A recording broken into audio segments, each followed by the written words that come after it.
नमस्कार, आप देख रहे हैं रहस्य। मैं हूं बेनाज। आज रहस्य में बात होगी एक शख्सियत की मौत की।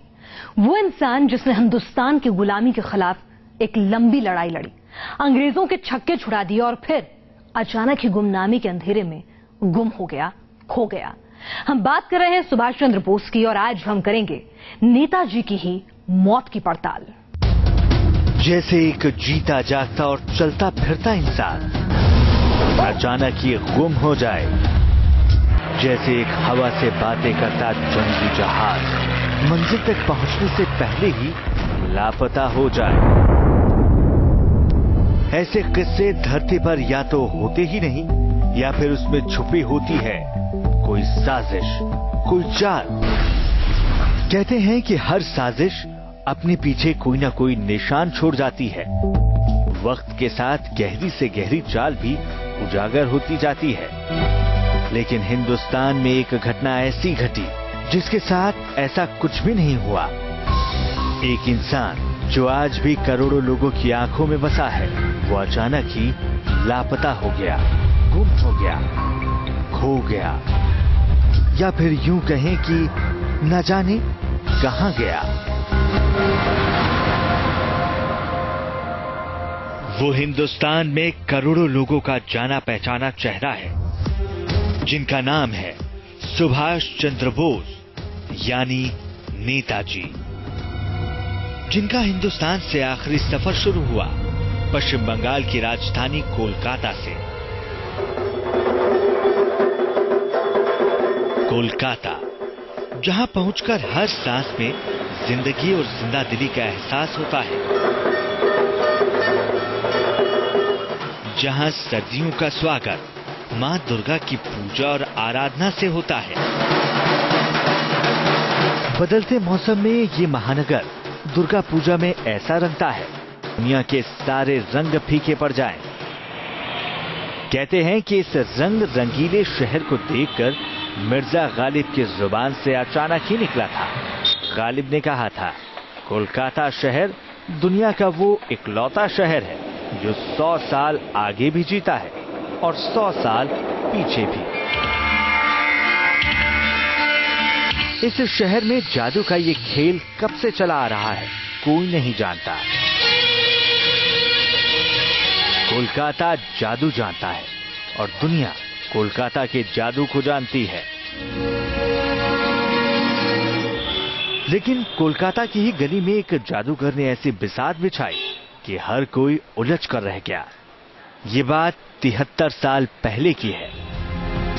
तारीख थी 26 जनवरी की और साल था 1941, जब कोलकाता के एक कोने में आजादी के अग्रदूत सुभाष चंद्र बोस अंग्रेजों की आंखों में धूल झोंकने की तैयारी कर रहे थे।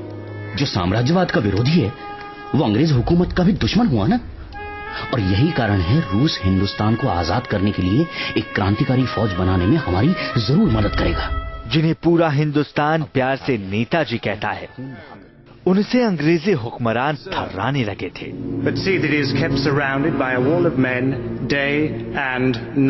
उन्हें जेल में बंद करने के बहाने ढूंढ रहे थे, लेकिन नेताजी के सत्याग्रह से जेल और जुडिशरी ने हार मान ली। आखिर नेताजी को जेल से निकालकर उनके अपने घर में ही उन्हें कैद कर दिया गया। हो सकता है मेरे जाने के बाद पुलिस यहां आए और तुम लोगों को ले जाए पूछताछ के लिए। लेकिन बोस को अंग्रेजों का ये पहरा भी नहीं रोक सका। 26 जनवरी की रात उन्होंने अपना वेश बदल लिया और अपने ही घर में नजरबंद नेताजी फरार हो गए। काकू, अब आप सीट पे बैठ सकते हैं।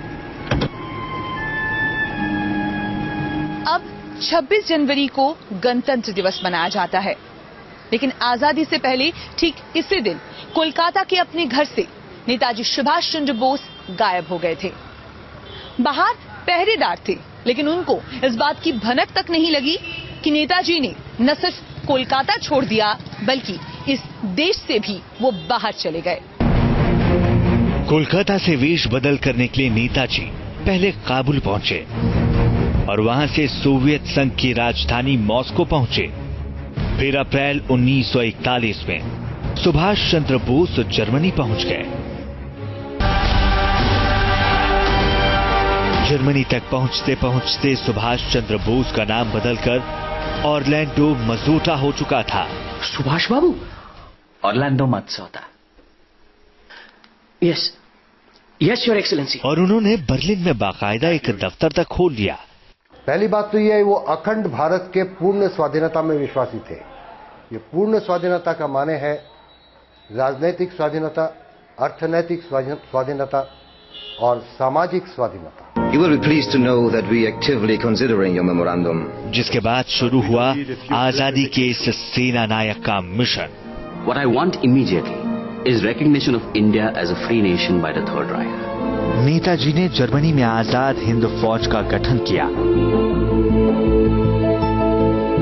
लेकिन नेताजी को तानाशाह की नीयत पर शक होने लगा। आपको नहीं लग रहा है जर्मन भी हमें इधर से उधर टहला रहे हैं? इससे तो अंग्रेज अच्छे थे सर, सीधी सीधी हरमजादी करो। इस तरह तो ना हमें खुदा ही मिला ना विसाले सनम। उन्होंने हिटलर का दामन छोड़ दिया और जापान की ओर निकल पड़े। Welcome, Boston. Congratulations on your successful journey. I am Colonel Fujiwara, head of the Indo-Japanese Liaison Group, Hikari Kikan. My job is to help you in your mission. Thank you. Subhash Chandra Bose देश के महानायक जरूर थे, उसके ऊपर भी अगर हम देखें, Subhash Chandra Bose was a hero of Asia. वो एशिया के महानायक। विश्व युद्ध में धुरी राष्ट्रों की हार नेताजी के लिए भी हार लेकर आई। जर्मनी के तानाशाह एडोल्फ हिटलर ने खुदकुशी कर ली। 1945 में 6 अगस्त को अमेरिका ने हिरोशिमा पर परमाणु बम से हमला बोल दिया। फिर 9 अगस्त को जापान के नागासाकी पर भी परमाणु बम का हमला हुआ। युद्ध खत्म हो गया। जापान ने 15 अगस्त को सरेंडर करने का ऐलान कर दिया। The French forces are coming quickly. You have to leave now, sir. और इसके ठीक 3 दिन बाद खबर आई सुभाष चंद्र बोस के शहीद होने की। According to a Reuters report, the Indian Quisling Subhash Chandra Bose, the so-called president of the Provisional Indian Government in exile, died in an air crash at Tai Ho Koo Airport in Formosa. एक ऐसी शहादत जिसका कोई सिरा नहीं मिला, एक ऐसी मौत जो पहेली बनकर रह गई। तो आखिर क्या हुआ था 18 अगस्त 1945 को? क्या नेताजी उस दिन विमान हादसे के शिकार हो गए थे? क्या नेताजी ने खुद को ढक लिया गुमनामी के चादर में? आखिर क्या कहती हैं सरकार की 3 रिपोर्ट? सुभाष चंद्र बोस की मौत की गुत्थी सुलझाने के लिए सरकार ने 3 आयोग बनाए। 3 बार देश के महान सेनानी के गुम होने की टूटी हुई तमाम कड़ियों को जोड़ने की, एक साथ पिरोने की कोशिश की गई। लेकिन 2 आयोग जिस नतीजे पर पहुंचे उसे तीसरे आयोग ने सिरे से ही खारिज कर दिया।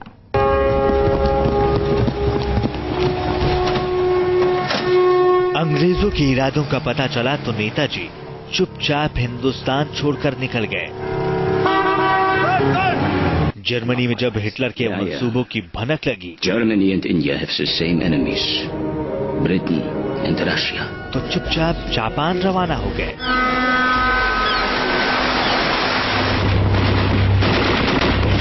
लेकिन जापान के घुटने टेकने के बाद सुभाष चंद्र बोस कहां गए?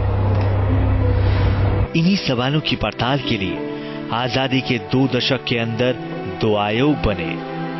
दोनों ही आयोग एक ही नतीजे पर पहुंचे।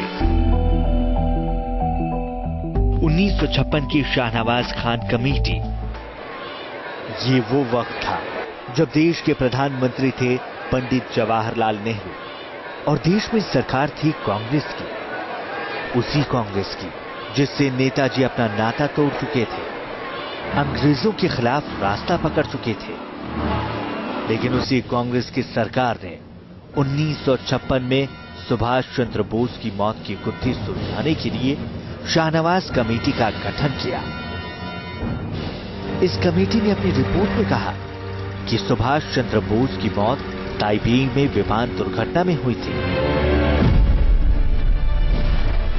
सरकार की कमेटी ने नेताजी की मौत का किस्सा सुलझा दिया था। लेकिन इस पर कोई यकीन नहीं कर सका। फिर सरकार को दोबारा आयोग का गठन करना पड़ा। 1970 जीडी खोसला आयोग। इस आयोग ने भी 4 साल तक जांच की और जांच के बाद पहले आयोग की कहानी पर मुहर लगा दी। दावा किया जाता है कि नेताजी को जापान के सरेंडर करने के फैसले की खबर 12 अगस्त 1945 को ही मिल गई थी। तब बोस सिंगापुर में थे। 2 परमाणु बम हमले से जापान में हाहाकार मचा था।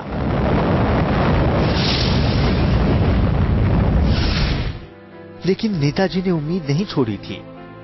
उन्हें हर हाल में मंचूरिया पहुंचना था और सोवियत रूस से ब्रिटेन के खिलाफ भारत की आजादी में मदद मांगनी थी। कहा जाता है कि इसी मंसूबे को कामयाब करने के लिए जापान ने बोस को सिंगापुर से बुलाया। आजाद भारत का सपना लिए बोस ने अपनी आखिरी उड़ान 17 अगस्त 1945 को भरी थी। जापानी बमवर्षक जहाज में सवार होकर बोस जापान के लिए रवाना हो चुके थे। विमान ताइपेई में रुका और फिर उसने स्थानीय समय के मुताबिक दोपहर 2 बजे एक बार फिर जापान के लिए उड़ान भर दी थी। दावा किया जाता है कि जापानी बमवर्षक उड़ान भरते ही हादसे का शिकार हो गया और नेताजी की इसमें मौत हो गई। आधिकारिक दावे में नेताजी की मौत का एक चश्मदीद भी मिलता है, जिसका नाम आबिद हसन होने का दावा किया जाता है। दावा किया जाता है कि आबिद हसन उसी विमान में सवार था जिसके हादसे के शिकार होने से सुभाष चंद्र बोस की मौत हो गई। दावा किया जाता है कि जापान की डॉक्टर तानेयुशी योशिमी ने बोस का इलाज किया था और उसके हवाले से सरकार ने यह भी दावा किया कि हादसे में बोस सिर से पांव तक पूरी तरह झुलस चुके थे और स्थानीय समय के मुताबिक 18 अगस्त की रात 11:50 पर उनकी मौत हो गई थी। मौत के बाद नेताजी का अंतिम संस्कार कर दिया गया और उनकी अर्थियां लाकर रेनकोट जी के मंदिर में रखी गई। 2 आयोगों की रिपोर्ट, एक कहानी, एक नतीजा, लेकिन ये जांच भी नेताजी के मौत की गुत्थी नहीं सुलझा सकी।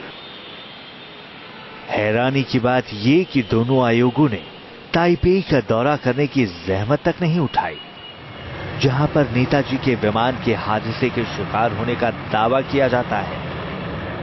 दोनों आयोगों को झटका तब लगा जब ताइवान की सरकार ने अपनी जमीन पर कोई विमान हादसे से ही इनकार कर दिया। सितंबर महीने में शायद 20 सितंबर एक अमेरिकन बॉम्बर वहां पे क्रैश हुआ था, उसका रिकॉर्ड है वहां पे। तो ये कैसे हो सकता है? सितंबर में एक रिकॉर्ड है, अगस्त में नहीं है। 2 आयोगों ने दावा किया कि ताइपेई में हादसे में नेताजी का निधन हो गया, लेकिन ताइवान सरकार ने किसी जापानी लड़ाकू विमान के हादसे से ही साफ इनकार कर दिया। तो आखिर सच क्या है? इसका पता लगाने के लिए एक तीसरा आयोग बना। 1999 में मुखर्जी आयोग का गठन। अटल सरकार ने नेताजी की मौत के रहस्य से पर्दा हटाने के लिए 14 मई 1999 में मनोज कुमार मुखर्जी के नेतृत्व में तीसरा आयोग बनाया, जिसने करीब 6 साल तक जांच की। आयोग की रिपोर्ट में कहा गया कि 2005 में ताइवान सरकार ने मुखर्जी आयोग को बताया कि उसकी धरती पर 1945 में कोई विमान हादसा हुआ ही नहीं था। आयोग ने अपनी रिपोर्ट में कहा, नेताजी की मृत्यु किस जगह या किस ढंग से हुई, इसे जानने के ठोस सबूत नहीं है। आयोग का मानना है कि नेताजी सुभाष चंद्र बोस की मृत्यु हो चुकी है, लेकिन उनकी मृत्यु विमान दुर्घटना से नहीं हुई जैसा बताया जाता है। शायद उनका ये सबके आंखों में धूल झोंककर एक और बार एक अंतर्धान करना और रशिया में जाना, इसीलिए शायद 18 अगस्त 1945 साल में ये विमान दुर्घटना की जो अफवाह है वो रटवाई गई थी। आयोग ने इस आम धारणा को भी मानने से इनकार कर दिया कि जापानी मंदिर में रखे अवशेष नेताजी के ही हैं। आयोग ने इस घटना से संबंधित 6 गवाहों से पूछताछ की, लेकिन सभी गवाहों ने हादसे में नेताजी की मौत से इनकार कर दिया। आयोग ने रिपोर्ट में कहा, जापान के रेंकोजी मंदिर में रखी अस्थियां नेताजी की नहीं है। मुखर्जी आयोग की रिपोर्ट से साफ हो गया कि नेताजी की मौत विमान हादसे में नहीं हुई, लेकिन आयोग इसकी वजह भी नहीं बता सका। 14 मई 1999 को अटल बिहारी वाजपेयी सरकार ने मनोज कुमार मुखर्जी की अध्यक्षता में तीसरे आयोग का गठन किया था। इस आयोग की जांच करीब 6 साल तक चली, लेकिन आयोग किसी नतीजे तक नहीं पहुंच सका। नेताजी के बारे में कोई सुराग नहीं मिला। तो आखिर नेताजी कहां गए? इस सवाल के जवाब की तलाश में हमारी तफ्तीश पहुंची उत्तर प्रदेश के आजमगढ़, जहां आज भी नेताजी के ड्राइवर की जुबान पर नेताजी का एक राज मौजूद है। सरकारी रिपोर्ट कहती है कि नेताजी ने 18 अगस्त 1945 को आखिरी सांस ली थी। विमान हादसे में उनकी मौत हो गई थी। लेकिन जब हम नेताजी के एक सिपाही के पास पहुंचे तो ये राज और भी गहरा हो गया, क्योंकि नेताजी का ये सिपाही दावा कर रहा था कि वो खुद नेताजी की मौत की खबर फैलने के 3-4 महीने के बाद तक नेताजी के साथ मौजूद था। नेताजी की मौत का राज मिलता है उत्तर प्रदेश के आजमगढ़ में, जहां 100 साल की उम्र भी पार कर चुके हैं निजामुद्दीन। आंखें खोई हुई, लेकिन सिर पर आजाद हिंद फौज की टोपी आज भी शान से सजाते हैं।